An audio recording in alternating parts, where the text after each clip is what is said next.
Good evening, dear tutor. My name is Nelly Pacha. This is my ID card. Today, I will explain about the following topics and subtopics. The topics are aspect, tense, and voice. The definition for aspect is a grammatical aspect is a property possessed by verb and verbal verifies to indicate whether the action they express has concluded or not at the moment of reference indicate in the sentence. It refers to the different states of development of the action expressed by the verb. Uh, the simple aspect includes all verbs in the simple tense, past, present, or future. It is the verb form used to express a fact.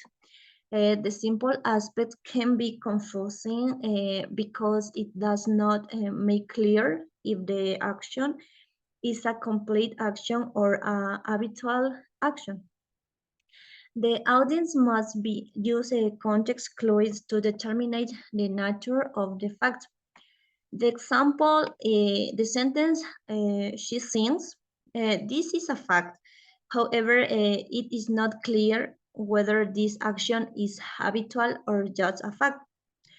To provide more context, on Mondays, she sings at school. It is now clear that this is a habitual action, not just a fact. It is not a complete action since it occurs every Monday. And the other point is the progressive aspect or continuing aspect as it's sometimes called is the aspect of a verb that express an ongoing action. Progressive aspect is the collective term for verb in the past tense, present tense, or future tense in a progressive tense. The examples is verbs in the progressive aspect are recognizable by the present participle ing. Here are some examples of verbs in the progressive aspect. In the past tense, he was singing. In the present tense, I am living. In the future tense, I will be flying. The other point, perfect aspect.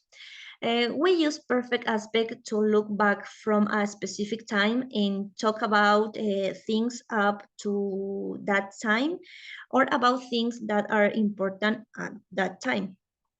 For example, we use the present perfect to look back from the present. The sentence is, I have always enjoyed working in Italy.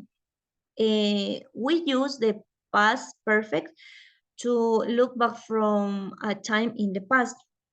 The sentence is, it was 24.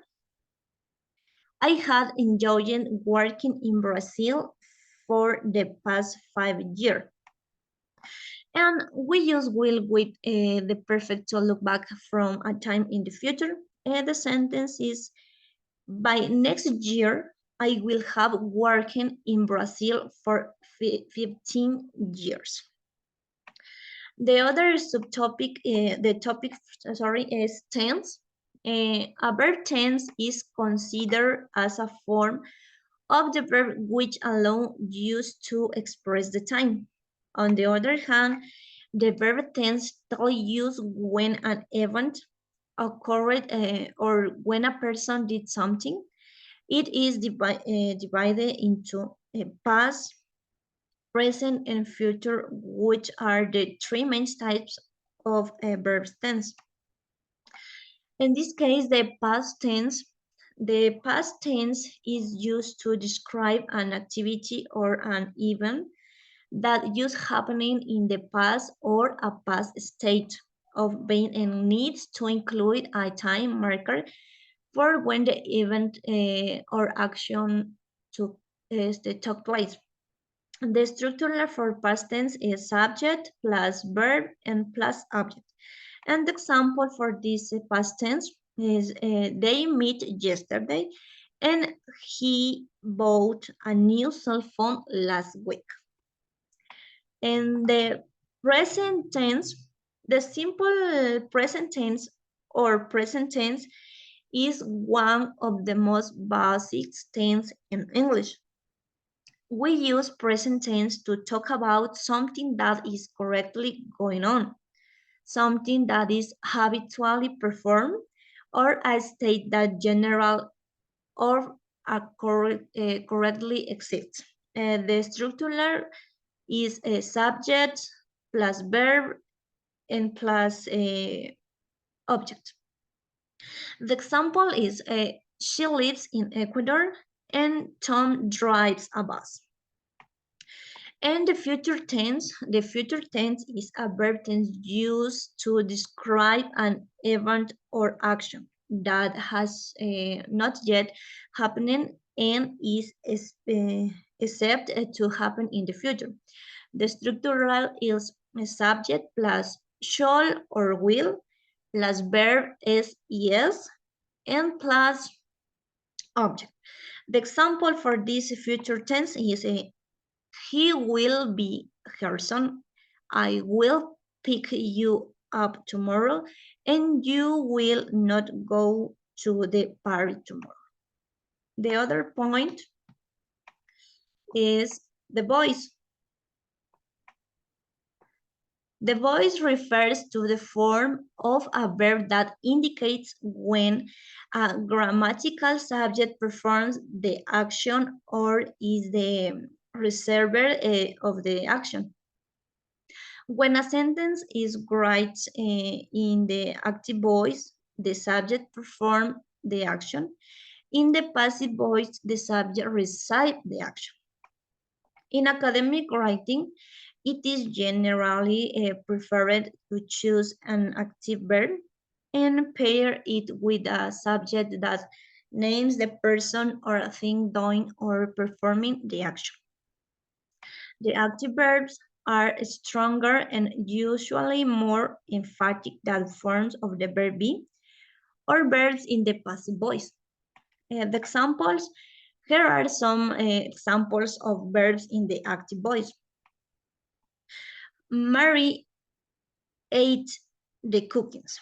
In this case, Mary is the subject of the verb. The subject is doing the action of the verb. The other example, the fishes will attack the cake. The fishes is the subject of the verb. Here are some examples of verbs in the passive voice. The one example is the cookies were eaten by Mary. For this sentence, the cookies is the subject of the verb. The other example, the cake will be attacked by the fishes.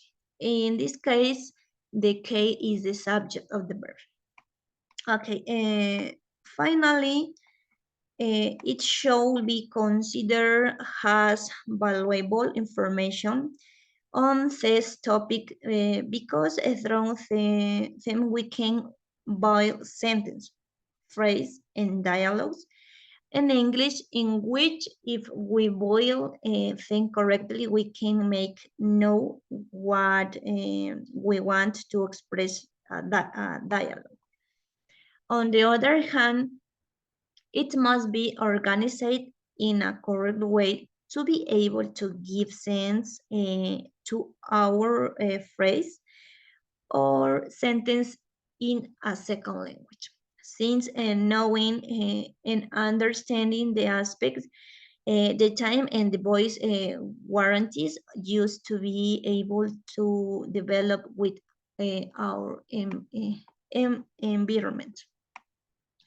Okay, finally, all information was taken from the following reference, the reference used for this activity.